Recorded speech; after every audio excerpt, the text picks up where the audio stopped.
A gente tinha parado então na última reunião nessa parte das respostas dos espíritos a algumas perguntas, certo? Sim. A gente ia entrar agora no tema das manifestações físicas. Eu achei muito, muito legal essa questão do... Eu parei outro dia e comecei a ler um pouco mais, com um pouco mais de atenção, e eu vi uma coisa ali que eu não sei se vocês perceberam isso, mas parece que deu aquela sacadinha assim, né, uma sopradinha no ouvido, e eu falei, olha, Kardec danado, agora eu entendi. Porque assim, a gente sempre diz, né, que a base da doutrina espírita está na questão da concordância universal, certo? E a gente sabe que Kardec, quando ele fez, ou ele elaborou o Livro dos Espíritos, né, quando ele iniciou aquele estudo, ele fez principalmente com base em poucos médiuns. A gente sabe que eram médiuns psicógrafos automáticos, né, ou mecânicos, melhor dizendo, porque ele tinha uma confiabilidade maior nisso. E aí me veio aquela questão, mas poxa vida, se ele fez aquilo com base em um médium, ou em um ou dois médiums, né? E aquela primeira parte do Livro dos Espíritos, aquela primeira edição, onde é que estava a concordância, né? Onde é que estaria a concordância nisso tudo? E aí eu comecei a ler essa parte das manifestações físicas, e eu entendi assim, que a Revista Espírita foi justamente o ponto em que ele buscava ainda mais essa concordância em todas as partes. Era daí que vinha a fonte, talvez primária, eu não digo primária, mas as fontes auxiliares, né, dos temas que ele já havia tratado com a espiritualidade, com o apoio daqueles médiuns, que foi para o Livro dos Espíritos. E com a Revista Espírita, ele começou a receber de todas as partes os diversos relatos, onde ele verificava o fundo, né? Ele separava os relatos, verificava aqueles que eram mais interessantes, naqueles que eram, ele ia atrás de saber quem eram aquelas pessoas, como que elas... se havia um interesse ali atrás ou não, tá? Eu já volto para vocês, porque eu me perdi com a tela aqui, mas eu vou desfazer a bagunça toda. Mas então, ele verificava a seriedade daquela origem. Então, ele fazia essa análise de concordância. Eu percebi isso porque ele fala nas manifestações físicas que aquilo que ele recebia lá de outro lugar da Europa ou dos Estados Unidos tinha uma concordância muito grande com aquilo que ele mesmo ouvia ali, né, ou era transmitido para ele através dos espíritos. Por favor, quem quiser fazer alguma adição aí, faça para me ajudar, que aí eu vou voltar minha tela para o lugar normal aqui. Bom,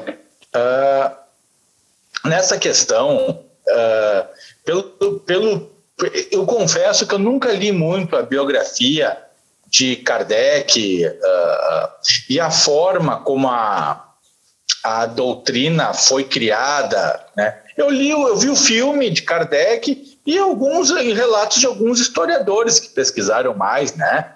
Uhum. Mas pelo que até onde eu entendi, sim, ele focou mais em 3 médiuns da região dele, né, de León, né, mas ele enviava cartas com as perguntas para médiuns de toda a Europa, até onde eu sei, né? Uhum. Ele se baseou mais nas meninas, né, que eram 2 gêmeas, uma coisa assim, né, uma mulher que depois ficou ofendida porque não recebeu direito autoral e tinha a personalidade bem difícil, né, que ele conta até em um livro da DE posterior, né,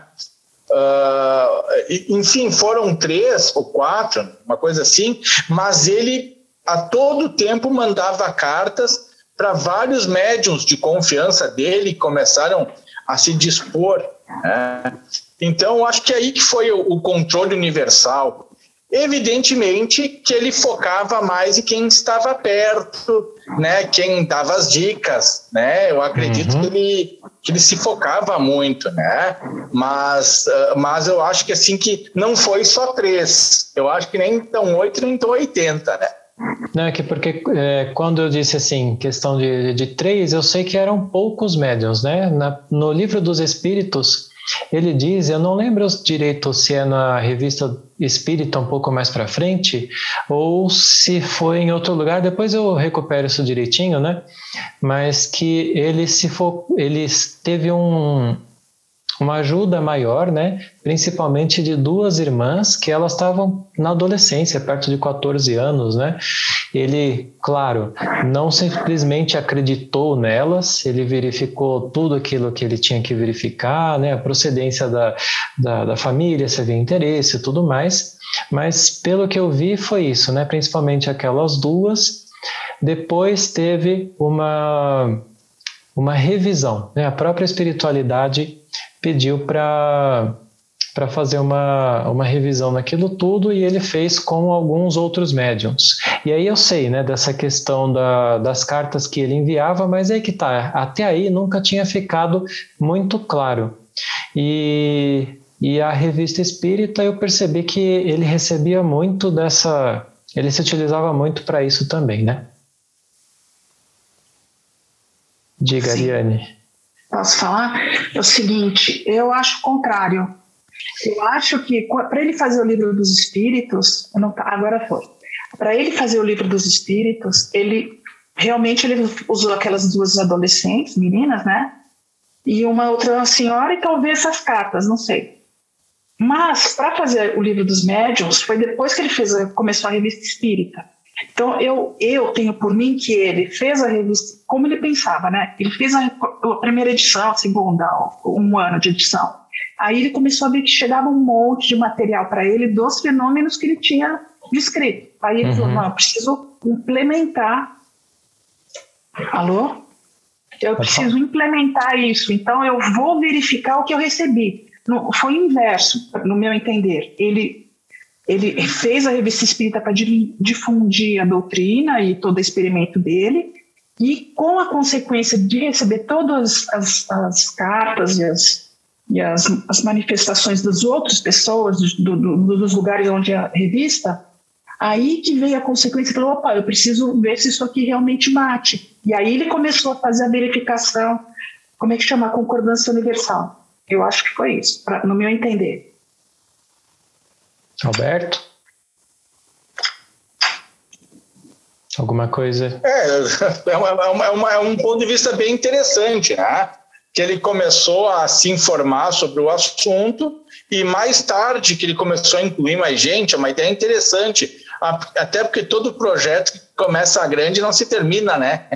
Geralmente a gente começa a incrementar ele gradualmente, que nem nosso grupo aqui agora, né? A gente começou agora, meio sem jeito, meio indo, mas a gente quer crescer, eu acho que... Só que se a gente fosse esperar começar grande, às vezes não saía, né? Então, de repente, a ideia da Ariane é uma ideia... Claro, nós estamos falando aqui sem ler mais... Eu, pelo menos, como eu disse, eu nunca li nenhuma biografia. Eu nunca me interessei muito sobre a parte biográfica de Kardec, né? Mas provavelmente foi alguma situação dessas, né? Seguindo em frente nesse capítulo aqui das manifestações físicas, eu achei interessante porque ele é um capítulo um pouquinho até difícil de entender, né? Porque ele fala assim, né, que ele reproduz um artigo de um outro lugar onde eles teriam feito uma pergunta aos espíritos sobre quem é que fazia aqueles fenômenos, manifestações físicas, né? E a resposta diz que a médium ela foi tomada à mão e escreveu assim muito rapidamente a resposta: quem faz dançarem os macacos pelas ruas? Serão homens superiores? Eu demorei para entender isso. Eu entendi que ele quis dizer, né, que naquela época, se a gente pensar lá, os macacos mesmo, que ficavam pela rua, né, dançando, fazendo para chamar o público, quem é que fazia isso? Não eram homens de de grande cultura, que estavam, sei lá, se importando com as ciências, eram pessoas que estavam simples ali na rua, não necessariamente maldosas, apenas simples. E por isso eles respondem dessa forma, né? Para denotar, para chamar a atenção que as manifestações físicas são sempre produzidas por espíritos inferiores, por assim dizer, né? E acho que é importante a gente citar que quando a gente fala inferior, né, tem muita gente que acha uma palavra muito pesada, mas é só por questão de degrau evolutivo, né? Eu me considero ainda um espírito inferior, eu não sou um espírito superior, eu ainda estou aqui lutando com os meus erros na matéria, né? Meus erros morais. Então, forma de falar. Alguma adição aí? Não? Então, aí, nessa parte, no fim desse artigo, que eu achei interessante, porque o Kardec destaca, né, que os ensinamentos obtidos através dos relatos dessa publicação, né, Le Spiritualiste de la Nouvelle Orléans, não sei falar francês, mas são muito concordantes com os ensinamentos obtidos também por eles, dados pelos espíritos superiores, de que um médium sério, bem desenvolvido, equilibrado, oferece um ascendente moral sobre esses espíritos, agindo em favor de atenuar suas manifestações e mesmo de os auxiliar em encontrar melhores reflexões. Peguei o fio da meada de novo. Eu achei muito legal porque justamente isso a gente vai ver no livro dos médiuns depois, né? Para ver como ele usava isso daqui para elaborar. E lá no livro dos médiuns, essa questão do ascendente moral, pelo que eu entendi, é assim: se eu estou tendo manifestações físicas ao meu redor e eu sou o médium, enquanto eu for um médium que não vigia, que não estuda, que não tenta ter uma mediunidade melhor, eu vou apenas... as coisas vão acontecendo, às vezes vão piorando, eu posso me afetar negativamente com isso, mas a partir do momento em que eu busco esse equilíbrio, que eu busco ter uma mediunidade melhor, eu ofereço até um auxílio para esses espíritos. Em vez de me deixar levar, eu passo a ter controle, eu não permito que as coisas aconteçam quando eles querem, e sim quando eu quero, e posso auxiliar, posso oferecer um certo controle para esses espíritos, levando até algum tipo de reflexão melhor, né? Sabe, Paulo, e amigos, e Ariane, Joel, para mim, essa questão dos efeitos físicos, para mim sempre foi uma barreira de entendimento. Eu nunca me detive muito nessa questão material, nunca me importei tanto.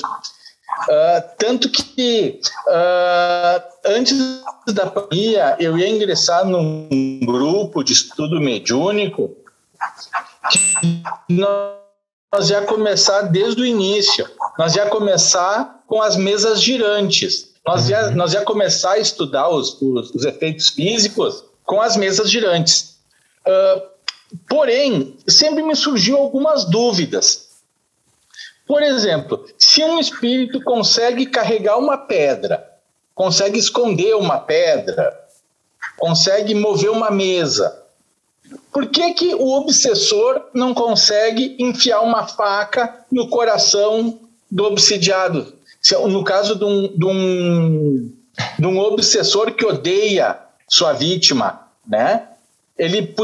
Se ele consegue mover uma pedra, se ele consegue erguer uma mesa, não lhe custaria nada enfiar uma faca, carregar um revólver e atirar nessa pessoa. Se fala muito em espíritos brincalhões que escondem chaves, que apagam as luzes, que trocam objetos de lugar para nos irritar. É uma coisa meia, como é que eu vou dizer... parece que a gente está discutindo coisas assim bem bobinhas, né? Na verdade, não é que tu trocou sem querer a chave de lugar e não lembra, né? Mas alguém vai dizer, não, o espírito é capaz de trocar uma coisa de lugar. Ok, mas por que ele não pega, um espírito não consegue roubar dinheiro e entregar para sua família faminta, encarnada? Por que ele não consegue enfiar a faca? Por que ele não consegue salvar alguém de um acidente? Então, é uma coisa bem controversa a questão das manifestações físicas. Me parece que dar batidinhas, como sugere o texto, não deve ser algo tão difícil. E realmente é para espíritos bem inferiores. Eu, no começo do espiritismo, no começo da minha educação mediúnica, que foi na escola, adolescente, fazendo o jogo do compasso. Muita gente já fez, né, essa brincadeira, e quando eu entrava nas rodinhas de meninas que estavam fazendo, o compasso sempre girava muito forte e começava a se expressar. E foi aí que eu comecei meu treinamento mediúnico propriamente dito, né? Então, ou seja, se o espírito conseguia mover o compasso com tanta facilidade e chegava ao ponto de eu chegar na sala de aula e o compasso está em cima da minha mesa, como se pedisse para mim, ou seja, eu levava ele no estojo e eu virava os olhos e ele estava em cima da mesa, esperando que eu usasse, não me parece ser tão difícil de cometer atos de assassinato e outras coisas. Uhum. Mas eu não cheguei a conclusão nenhuma, tá? Eu só estou expondo a questão. Né? Gostaria que os amigos me ajudassem, né? Se não for hoje, quem sabe na próxima. Né? Eu tenho uma coisa a dizer aqui sobre isso, Alberto. Nesse mesmo capítulo, essa parte, né? Não capítulo. Ele fala assim, ó, eu vou reler o que está escrito aqui, que eu acho que tem um pouco a ver com o que você falou sobre os espíritos inferiores fazerem coisas acima, assim, que possam prejudicar os outros. Então ele fala assim, ó, não podemos impedir os espíritos imperfeitos de fazerem barulho ou outras coisas que incomodam e mesmo apavoram, que seria o caso de uma faca, né? Vamos assim. Mas o fato de estar em contato conosco, que somos bem intencionados, apenas diminui a influência que exercem sobre o médium em questão. Então, se o médium é bem intencionado, a chance de acontecer alguma coisa desse tipo diminui muito, porque ele tem, vamos dizer, a proteção dos bons espíritos, ele tem os bons espíritos ao lado dele. Assim que eu entendo. Por isso que não atentam, não mexem no ataque, no jovem, não matam. Assim que eu entendo. Sim, eu acho que é bem interessante, né, a gente levantar essas questões para a gente ir cada vez mais à frente. Eu dei uma lida já no capítulo, ou melhor, na edição de fevereiro, né, de 58, e é bem interessante porque lá tem um relato bastante... Nossa, você fica assim, caramba, será que realmente isso... E aí que entra, né, o grande questionamento, porque a gente pergunta, mas será que isso realmente é possível? Só que a gente sabe que Kardec buscava analisar sempre tudo com muito cuidado, né? Buscando tudo aquilo que a gente sabe, a seriedade, a concordância e tudo mais, enfim. E aí a gente vê nos grupos, né, no grupo do Anderson mesmo, pessoas falando que durante a noite elas sentem tomarem uma bufetada. E há esse relato, parece que não só nesse momento na Revista Espírita. O que eu quero dizer é que eu entendo em parte o que o Alberto falou sobre ser realmente uma coisa que não é o foco. A gente não está estudando o espiritismo para ficar só investigando efeitos físicos, né? Porque o propósito é totalmente outro. Mas, da forma que eu vejo, acontecia e acontecem algumas coisas que talvez mereçam uma atenção, um cuidado e, quem sabe, até um pouco lá na frente, um estudo mais até aprofundado, né? A gente está no YouTube aqui com a Raquel, que está participando lá, ela está no chat, e ela falando que ela já sentiu cócegas. Então, sabe, tem umas coisas assim, tem gente que fala que já foi arranhada. Então, quais seriam os limites? Não sei. Então, os limites a gente não sabe. Mas segundo falou aqui, o limite é porque a pessoa é assistida. Então, o efeito é menor se a pessoa tem bons princípios, boa moral, ou assim que eu penso, assim que ele escreveu. Sim. E é difícil porque tem coisas lá atrás, na época de Kardec, que se falava, a resposta dos espíritos era como eles poderiam entender. Então se falava assim, tem uma pergunta, né, no Livro dos Espíritos, é possível um homem com a ajuda de um espírito fazer o mal a outro? E a resposta é, Deus não permitiria. Então uma resposta que para aquela época era como se Deus estivesse ali do lado falando, não, eu não permito que você faça. Agora, a extensão disso a gente ainda não conseguiu compreender, eu imagino. Verdade. Legal. Né? Acho que a gente pode avançar aqui. Nesse capítulo seguinte aqui dos diabretes, ou dos duendes, né? Depende da tradução que a gente pega, eu acho que é uma coisa bem simples, né, da gente falar, porque Kardec simplesmente fala daquelas lendas que sempre existiram, acaba caindo nessa coisa de manifestações físicas, né, isso que o Alberto falou, é o espírito, o duende que roubou a minha chave, que fez isso, que fez aquilo, e que Kardec traz isso para a visão espírita para demonstrar que isso pode acontecer, e que é a ação desses espíritos dessa ordem. Eu acho que é bem isso, né, Paulo? Esse tipo de espírito sempre se manifestou e sempre esteve presente nas culturas, né? Os espíritos brincalhões, os espíritos que falam coisas no ouvido para assustar, isso aí sempre existiu, conforme a mediunidade dos envolvidos acabava sendo. Mas eu acho que começou a ser solucionado esse problema depois do espiritismo. Eu nunca encontrei algum relato de povo antigo que o povo sabia lidar com esse tipo de situação. A gente conhecia alguns médiuns, alguns sacerdotes, mestres de várias religiões que já conheciam mediunidade, já conheciam o mundo dos espíritos e influências.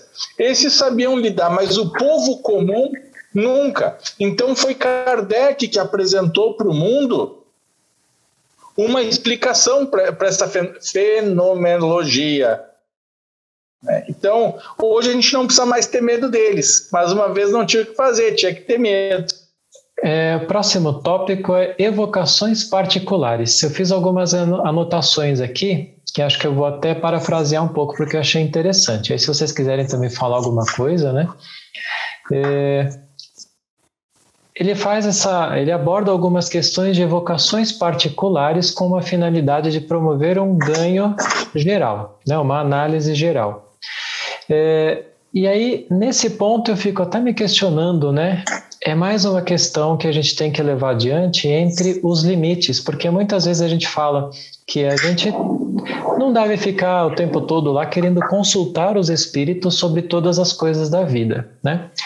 Por outro lado, a gente vê algumas evocações particulares onde eles se sentem muito felizes em dar algum tipo de assistência, como no caso da mãe, né? Na verdade foi a filha, né? A mãe ficou encarnada, a filha tinha desencarnado.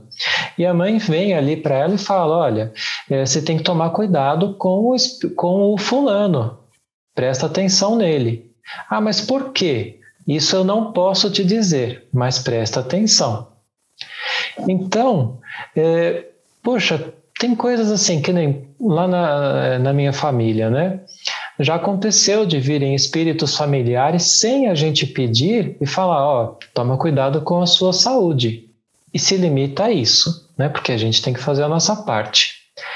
Mas, às vezes eu fico pensando que, da forma como eu vejo Kardec, ele incentivava e parece que a própria espiritualidade incentivava um contato maior com eles, que parece que tem, em muitos lugares é desaconselhado. O que vocês acham disso? Eu tenho algumas coisas que eu anotei aqui para falar sobre isso aqui. Nesse caso da menina, a menina morreu com 14 anos doente, né? Ficou doente e morreu. E a mãe ficou desesperada, e ela queria, assim, ela fala que a mãe estava assim, desesperada, queria morrer também, porque ela adorava a filha era tudo para ela. Então eu acho que nessa situação, aí o Kardec foi lá com a amiga médium e eles invocaram a menina veio, eu acho que justamente porque a mãe estava falando, eu quero morrer, eu vou morrer. Eu entendi assim, por isso que eu acho que aí foi uma causa nobre o espírito, a filha ter ido ver a mãe, para a mãe poder se recuperar daquela depressão que ela ficou, né? Nessa época não se falava o nome depressão, mas para nós aqui, que já somos, né, estamos mais adiante assim, já tem essa palavra de depressão. E contra a invocação, naquele livro Céu e Inferno, de Kardec, ele fala a invocação, ele invoca o amigo que acabou de morrer no dia anterior, ele invoca o amigo que morreu faz uma semana, os que participavam da reunião, né? Pelo que entendi, eram os que participavam lá na reunião. Então, eles evocavam lá. Então, não sei, eu tenho a impressão que isso aí era uma prática natural. E alguns apareciam, eles estavam lá e aí apareceu um que era um marinheiro, que ele estava no mar e morreu, aí depois ele descobriu que era, por causa de um relato, eles foram nos jornais e viu que ele tinha desencarnado nos dias anteriores. Mas esse não foi evocado, claro. Mas os amigos lá do Allan... Alô? Oi? Acho que desconectaram. Pode falar. Os amigos, ele relata de acho que tem muitos relatos dos amigos dele que iam lá, não, eu estou do lado de ciclano na reunião, eu estou falando isso, que eu sabia que vocês iam me invocar, porque antes de eu morrer eu falei que se eu tivesse desencarnado, vocês podiam me invocar, mas no dia seguinte o cara tinha sido acabado de enterrar. Então eu acho que era uma prática comum. Não sei se depois eu não sei como é que desenvolveu isso para hoje ser assim, não pode invocar, não pode fazer nada, não pode chamar. Eu não sei. Mas eu estou vendo que ele fazia isso.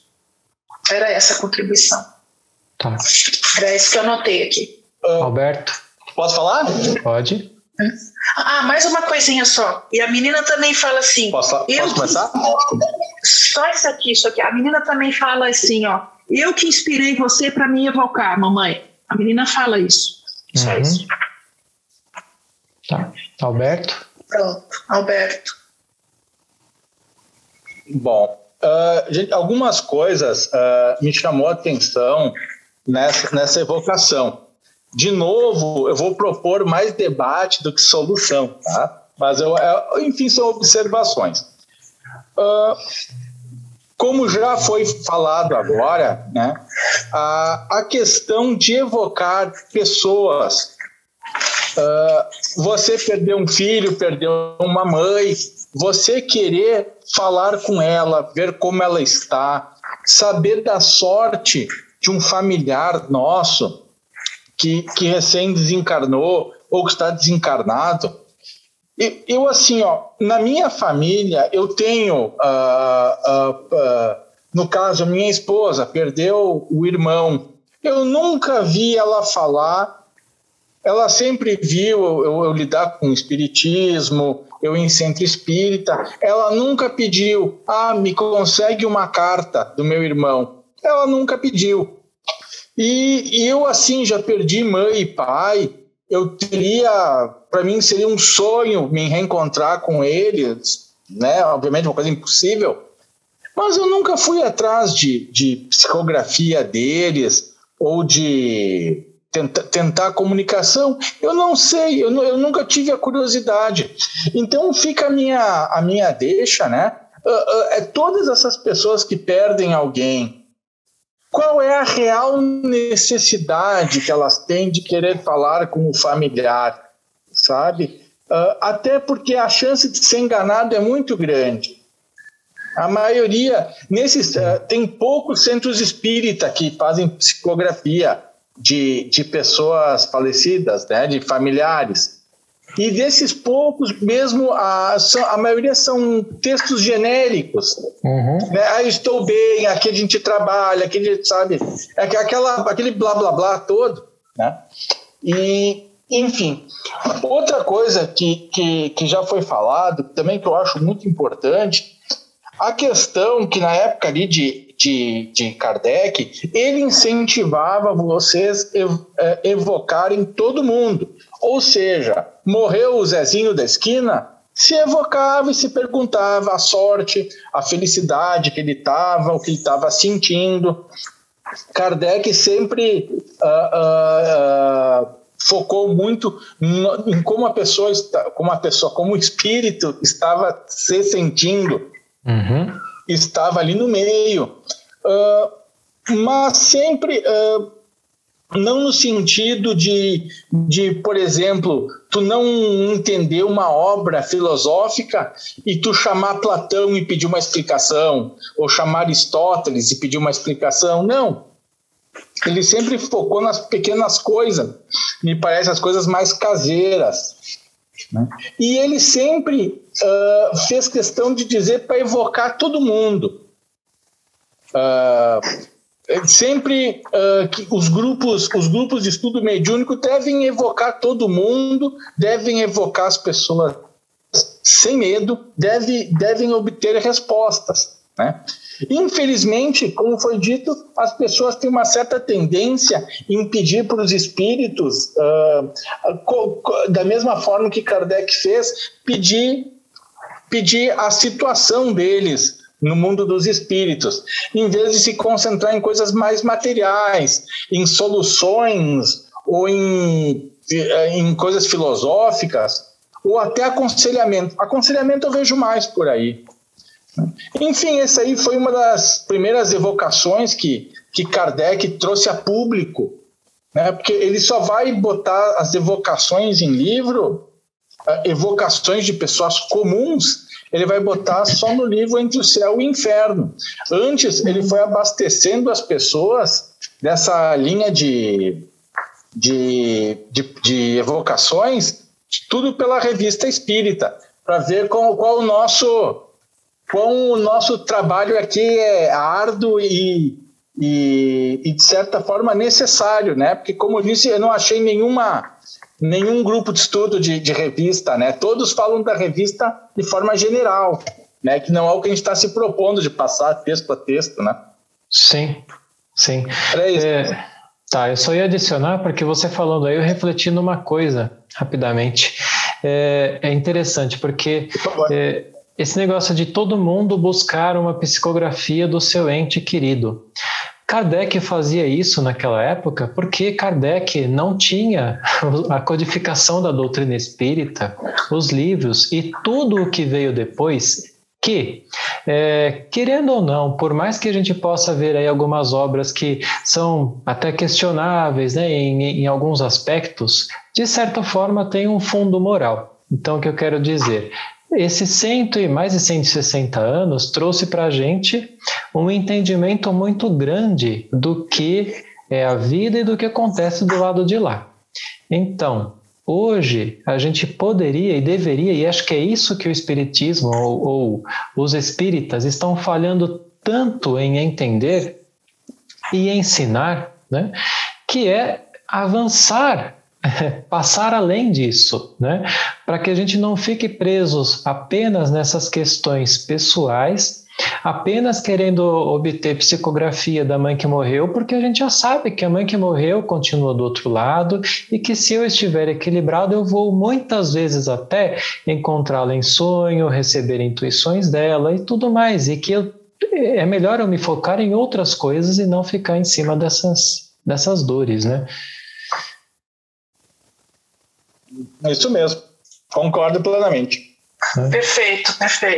Por outro lado, aí cai naquela questão que gira desde o começo da formação do grupo também, que também você falou um pouco sobre as evocações para para as finalidades maiores, né? Porque aí sim, a gente poder, de repente, voltar com essa mesma forma metodológica a obter ensinamentos, porque a gente sabe que quando a gente está disposto, eles se comunicam conosco, né? Eles iniciam a transmissão de ensinamentos e sei lá o que. A gente pode questionar e a gente vai tentar formar uma linha de pensamento a respeito do que vier, mas tudo depende deles também, né?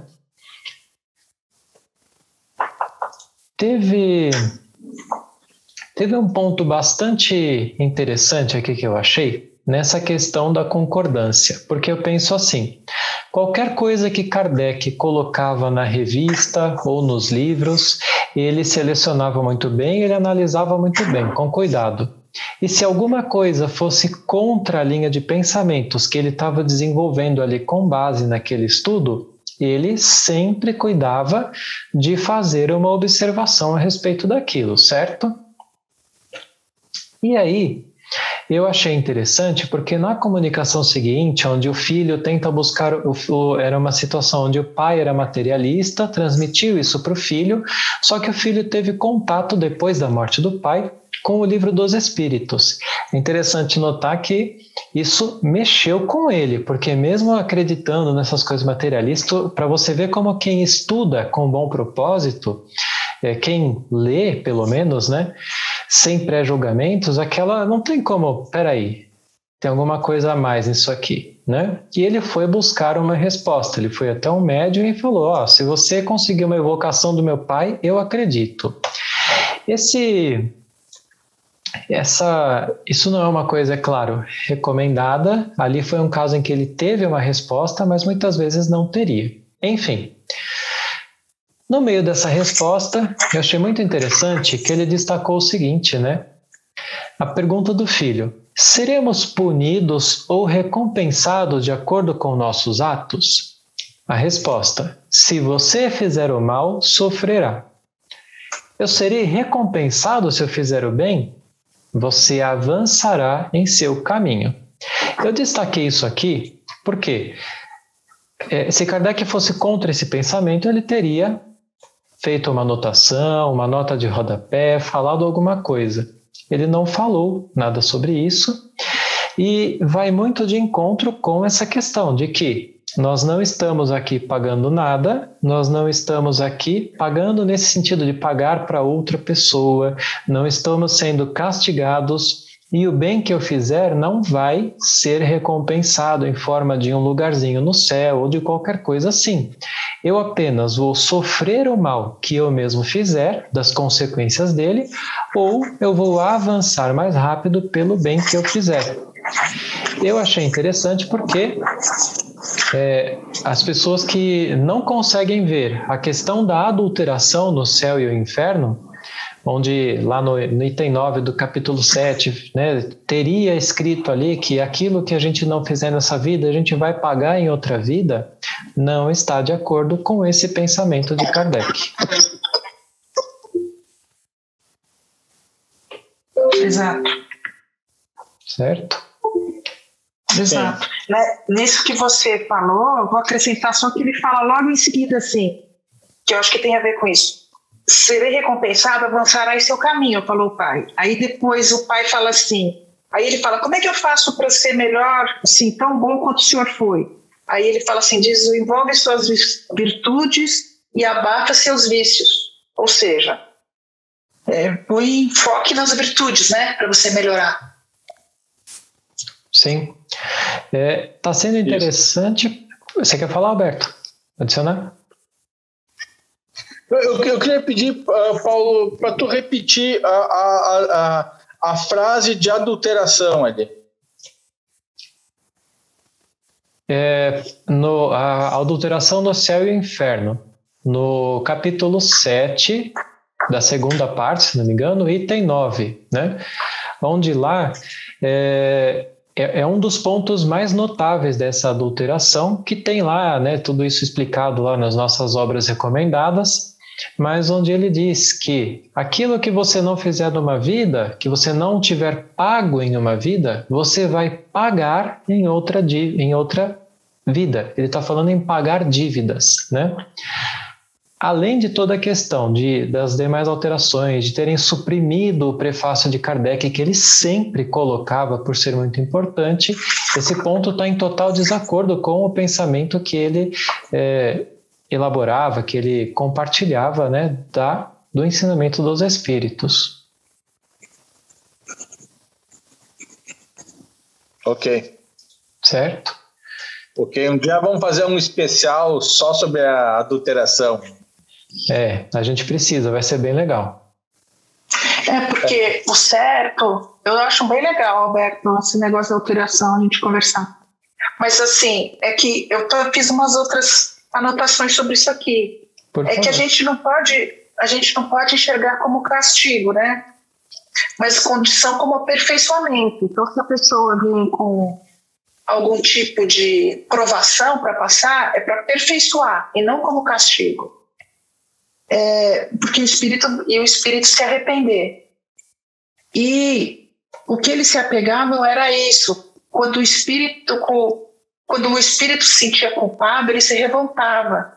Aí ele acreditava que o sofrimento que ele estava passando não era sua responsabilidade, mas um castigo desse imposto pelo Deus vingativo. E Deus não é vingativo, muito pelo contrário, ele é por amor. Então, o que aconteceu? O Kardec pensava no inverso, ele achava que o espírito, ele é culpado, e se ele está sofrendo, ou se ele está com alguma condição diversa, ele precisa se aperfeiçoar para superar aquilo lá. É a responsabilidade dele. É isso que eu acho que é o mais importante. A gente tem que ver que a responsabilidade é nossa. Sim. Não é de Deus que amaldiçoou, o que Deus quis, assim. E aí, a gente vai deixar para esse... Pode falar, Alberto, pode falar. Não, rapidinho, não contrapor o que a Ariane falou, não contrapor, vou complementar, tá? Algumas vezes, alguns trechos de Kardec, ele utilizou a palavra castigo, tá? Então, a gente traz a máxima que Deus é bom. Kardec mesmo, né, usou essa definição de que Deus é bom e que não castiga, mas em alguns trechos ele usou a palavra castigo para se referir às expiações que passamos. A gente sabe que é educacional, né? Mas ele usou a referência que uma criança, quando ela está incomodando, às vezes tu dá uma palminha, uma palmada, outra, tu está castigando, mas também com a ideia de educar ela, né? Isso aí é uma coisa bem vasta, tá? E que eu notei que a mudança de pensamento em relação a essa ideia de castigo mudou muito depois de Kardec, tá? O próprio Kardec dá espaço para duas interpretações, né? Mas, obviamente, depois que o espiritismo começou a carregar uma bandeira de cristianismo, né, começou a utilizar dizendo que não era castigo, tá? Mas na DE está a palavra castigo algumas vezes. Sim, é que o Kardec, quando ele fala em castigo, cabe aqui até qualquer dia a gente fazer justamente essa separação entre as palavras, o significado, mas o castigo de forma simplificada é o próprio efeito que eu, como espírito, eu cometo um erro, eu posso não saber nesse momento ou não estar atento a isso. No dia que a minha consciência se desenvolve, eu percebo o erro, eu me culpo. Da culpa nasce um processo em que muitas vezes eu próprio me castigo, né? Por quê? Quando eu não tenho um avanço ainda suficiente, eu ainda não consigo me desligar, principalmente, eu acredito, daquelas ideias passadas de um castigo externo, exterior, eu não consigo entender que, se eu errei, tá bom, agora eu preciso levantar, eu sou imperfeito, eu erro mesmo, eu não vou usar isso como desculpa, mas eu vou me levantar e vou trabalhar para não errar mais, para eu ser uma pessoa melhor. Quando eu não tenho esse entendimento, se eu errei, o que eu quero? Por favor, alguém me bate, né? Alguém me trancafia, me faz alguma coisa porque eu não mereço, né? Eu sou o culpado. E eu sou um pecador, né? Essa é a palavra. E eu acho interessante porque esse é um ponto que parece que é tão bobo, parece que é tão bobinho assim, essa adulteração, mas é a questão de você... o que o Espírito, nós fazemos quando nós acreditamos que alguém nos castiga, né? Ou que há pecado. Eu erro, eu posso estar tentando melhorar, eu erro, aí eu me sinto culpado. E aí, conforme eu tento, eu não consigo avançar em frente, porque eu ainda não tenho desenvolvidas essas habilidades, eu me coloco na condição de... eu realmente não consigo, eu não mereço, eu sou um pecador, então eu vou mesmo, sei lá, chutar o balde, chutar o pau da barraca e eu vou fazer maldade mesmo agora, porque não adianta para mim, né? Aí entra a questão do inferno, eu já vou ser castigado mesmo que não tenha inferno, mas enfim, eu vou ser castigado mesmo. Numa próxima vida eu já sei que Deus vai me mandar sem perna, porque hoje eu, sei lá, chuto cachorro, então eu vou chutar mesmo, né?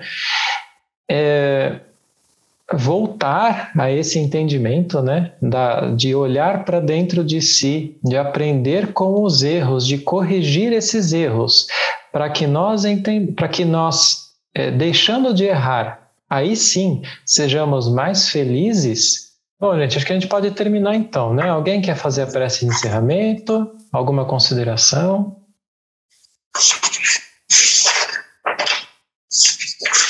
Olha, da minha parte, foi um prazer participar de novo, né?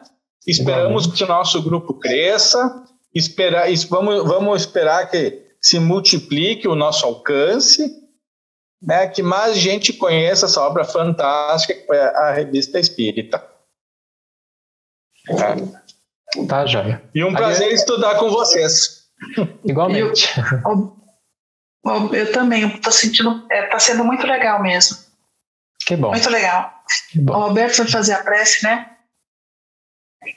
Muito obrigada, viu, Paulo? Você. Não, a última que eu fiz foi mediúnica. Hoje vou fazer eu acho, né? Na hora H eu nunca sei. Na hora de orações, né? Tá, joia. Vamos lá? Vamos lá.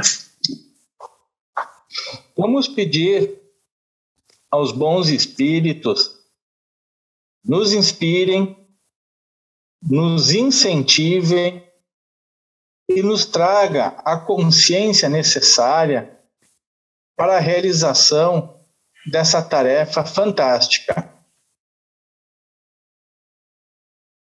Tarefa que amolecerá o coração de muitas pessoas que estão procurando, muitas pessoas que estão com o coração ferido, pessoas que na vida estão com dificuldade em achar seu significado. Que essas nossas aulas, esses nossos encontros sejam sementes e cresçam em cada coração. Que assim seja. Que assim seja. Graças a Deus. Para quem estava online aí no YouTube, obrigado pela companhia. Por favor, depois a live não vai ficar disponível, mas os vídeos que a gente produzir aqui, a gente vai publicar lá no canal, tá? Então vocês podem compartilhar também. Depois vai ter artigo também. Quem não está inscrito lá no nossa newsletter, entra lá no site e se inscreve também, tá bom? Para não perder nada. Joia? Gente, muito obrigado mais uma vez. Uma ótima noite para todos. Boa noite. Boa noite e até a próxima.